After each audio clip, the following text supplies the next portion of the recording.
За подобри и посигурна процедура за следење на комуникациите и развивање систем што ќе овозможи поголема контрола на прислушкувањето, со цел да се спречи загрозување на граѓаните или било каква злоупотреба на политички и бизнис цели. Ова беше дел од дебатата на тема како да поголема заштита од неовластено прислушкување, каде што учесниците од граѓанскиот сектор и академската средина ги изнесоа своите ставови. Според дел од експертите, во изминатите години надлежните државни институции не успеале да изградат корисни механизми за спречување на протекувањето на информациите во јавноста.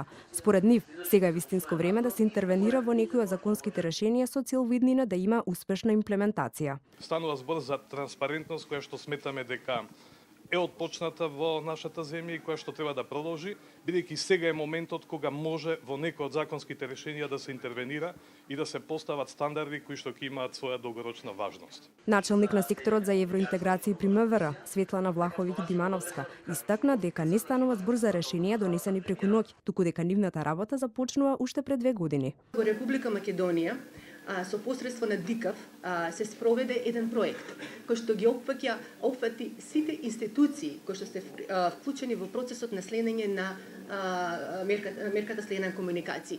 Таа анализа во рамките на овој проект опфати детална анализа на работните процеси на сите овие вклучени институции, анализа на кадровскиот потенцијал на институциите, анализа на материјално-техничката опременост на овие институции, како и се направи една детална анализа на националното законодавство, како и компаративна анализа со меѓународните стандарди.